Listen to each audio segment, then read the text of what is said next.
আপনি একটা পতিতা দেশের প্রেসিডেন্ট। আপনার দেশের অসংখ্য মেয়ে এখনো দেশে কিংবা বিদেশে পতিতাবৃত্তি করে অর্থ উপার্জন করে জীবন চালায়। আপনি তাদের সুন্দর জীবন দিতে পারেননি, তাদের কাজের ব্যবস্থা করতে পারেননি, তাদের সঠিক পথে আনতে পারেননি। আপনি পতিতাদের প্রেসিডেন্ট। আপনার এত অহংকার কিসের থাকবে? আপনি একটা চোরের প্রেসিডেন্ট। আপনার দেশের রাজ কোষাগার চোরে পরিপূর্ণ। চোররা লুট করে নিয়ে যাচ্ছে। ঘুষ দুর্নীতি আপনার প্রশাসনের ভেতরে ভরা। আপনি একটা চোরের প্রেসিডেন্ট। আপনার এত কিসের এত অহংকার? হুম দেশের মানুষ আপনারে মাথায় তুলে রাখলেও বহির্বিশ্বে আপনার কোনো দাম নাই। প্রেসিডেন্ট হিসেবে আপনি কিসের প্রেসিডেন্ট? আপনি তো লেবারের প্রেসিডেন্ট। আপনার দেশের মানুষ বিশ্বের বিভিন্ন দেশে গিয়ে অড জব করে থাকে, লেবারি করে থাকে। আপনি তাদের দেশে কাজের ব্যবস্থা করে দিতে পারেন নাই, তাদের অর্থ উপার্জনের সুযোগ করে দিতে পারেন নাই দেশে। আপনার এত কিসের অহংকার? দেশের মানুষ আপনাকে মাথায় তুলে রাখলে বহির্বিশ্বে আপনি লেবারের প্রেসিডেন্ট। বহির্বিশ্বের মানুষ আপনাকে লেবার হিসেবেই দেখে। আপনার দেশের সেনাবাহিনী ভঙ্গুর। পাখি মারা বন্দুক দিয়ে সেনাবাহিনী চলে। বিশ্বের যে কোনো দেশের সাথে যুদ্ধ লাগলে পারে আপনি সবার শেষে অবস্থান নেবেন। আপনি বাংলাদেশের সেনাবাহিনীকে আধুনিক অস্ত্র শস্ত্র দিতে পারেন নাই, আধুনিকভাবে গড়তে পারেন নাই, তাহলে আপনি এত কিসের অহংকার থাকবে? দেশের মানুষ আপনাকে সম্মান দিলেও বহির্বিশ্বে আপনি একটা দুর্বল সেনাবাহিনীর দেশের প্রেসিডেন্ট হিসেবে দেখে, সম্মান দেয় না। আপনার এত কিসে অহংকার থাকবে? এখনো আপনার দেশের মানুষ 3 বেলা খেতে পারে না, না খেয়ে থাকে। নদী ভাঙ্গন, খরা, বন্যা প্রতি বছর আপনার দেশের একটা নির্দিষ্ট জায়গায় আঘাত করে। আপনি এর সমাধান দিতে পারেন নাই। তাহলে আপনি নিজেকে এত বড় করে কেন দেখেন যে আমি প্রেসিডেন্ট? প্রেসিডেন্ট হয়েছেন তো কি হয়েছে? আপনি কি স্বয়ংসম্পূর্ণ প্রেসিডেন্ট? আপনাকে কি বহির্বিশ্বের মানুষ দাম দেয়? আপনি তো পরাধীন। আপনাকে এখনো বিশ্বের বড় বড় দেশের কথা অনুযায়ী উঠতে হয়, বসতে হয়। আপনি কি স্বাধীন?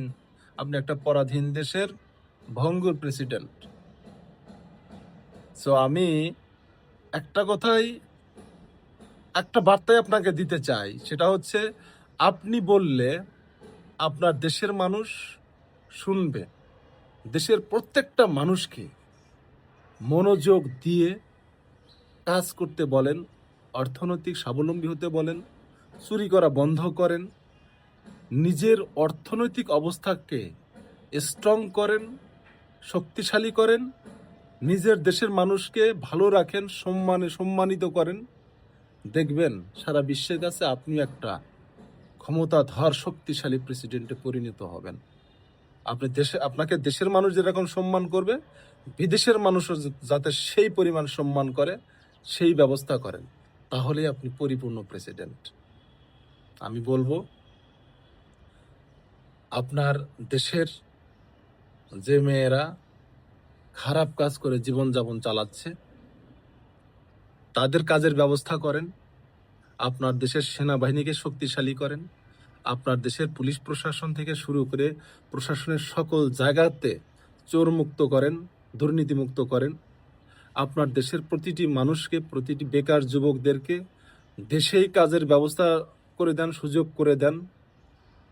আপনার দেশের নদী ভাঙ্গন, খরা, বন্যা এসব থেকে রক্ষা করে মানুষের মুখে খাবার তুলে দেন।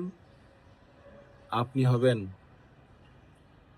বিশ্বের মধ্যে একটি শক্তিধর রাষ্ট্রের প্রেসিডেন্ট। তখন আপনার সম্মান হবে, তখন আপনাকে মনে হবে আপনি একটা পরিপূর্ণ প্রেসিডেন্ট।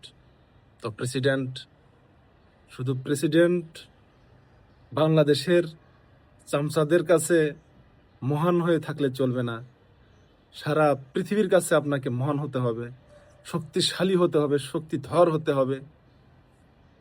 দেশের জনগণকে শিক্ষা দীক্ষায় এগিয়ে নিয়ে যেতে হবে, জ্ঞান বিজ্ঞান এগিয়ে নিয়ে যেতে হবে, বিজ্ঞানীর জন্ম দিতে হবে, মেধার জন্ম দিতে হবে। এটা সম্ভব, বাংলাদেশে এটা সম্ভব। ইসরায়েলের মতো ছোট্ট একটা দেশ সারা পৃথিবীকে ডমিনেট করতেছে। কি কারণে করতেছে? ওই কারণগুলো খুঁজে বের করেন, বাংলাদেশও সম্ভব হবে। কথাগুলো নিয়ে আপনারা বিতর্ক ছড়াবেন না, বোঝার চেষ্টা করবেন যে বাংলাদেশের প্রেসিডেন্ট সম্মানিত হতে গেলে তাকে কি করতে হবে।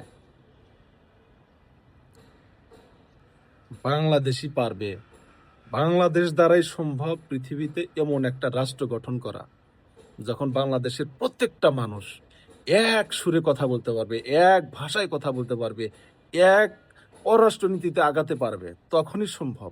এবং এটা সম্ভব, পসিবল, যদি আমরা একটা সেই রকম রাষ্ট্রপ্রধান পাই।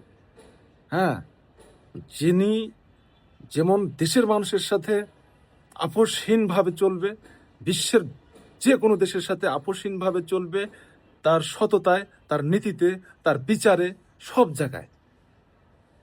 এবং আমরা প্রত্যাশা করছি হবে, শূন্য জায়গা কখনো শূন্য থাকে না, সেই ধরনের কিছু একটা অবশ্যই হবে। ছাত্র যখন স্টুডেন্ট লাইফে আমরা দেখেছি, আমি দেখেছি, অ্যাজ ইউজুয়াল স্টুডেন্ট আমি ছিলাম একটা সময়। তো হঠাৎ করে কেন যেন পড়াশোনায় মনোযোগ চলে আসলো, আমি কিন্তু এসএসসি ইন্টারমিডিয়েট রেজাল্ট ভালো করে ফেললাম। অনেকের ধারণাই ছিল না।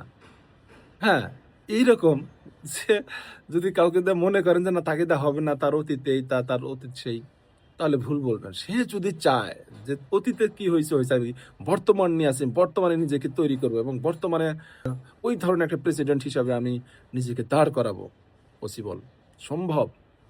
আশা নিয়ে বাসি আমরা, বাংলাদেশ, বাঙালি জাতি, আমাদের দ্বারাই সম্ভব। চাই সেরকম একটি জাতি গঠন করতে আমরা। আসুন সবাই একত্রে মিলেমিশে এই দেশ গড়ি এবং কাজ অর্থ উপার্জন করি, সৎ উপায়ে সারাক্ষণ কাজের মধ্যে থাকি এবং আমরা দেশটাকে বহির্বিশ্বের সাথে তাল মিলিয়ে একটা জায়গায় নিয়ে যাই। তবে আমার পরবর্তী প্রজন্মরা গর্ব করে বলতে পারবে আমি বাংলাদেশি। এখন গর্ব করে বললেও আমি বাংলাদেশি, তো কি হয়েছে? বাংলাদেশি, তোর দেশে পতিতাবৃত্তি করে মেয়েরা, তোর দেশে মানুষ না খেয়ে থাকে, তোর দেশে মেয়েরা মানুষ চুরি ডাকাতি করে, তোর দেশের শিক্ষা ব্যবস্থা, স্বাস্থ্য ব্যবস্থা সবকিছুই না বাবা, আর বলবো না, sorry sorry sorry sorry sorry. Bangladesh নিয়ে আবার কথা বললে, বিরুদ্ধে কথা বললে ও আবার খেপে যায়। হ্যাঁ হ্যাঁ, তো সবকিছুই তো আমরা মানে পিছিয়ে। সো আমাদের এই জায়গা থেকে এগিয়ে নিয়ে যেতে হবে, এই দেশটাকে এগিয়ে নিয়ে যেতে হবে।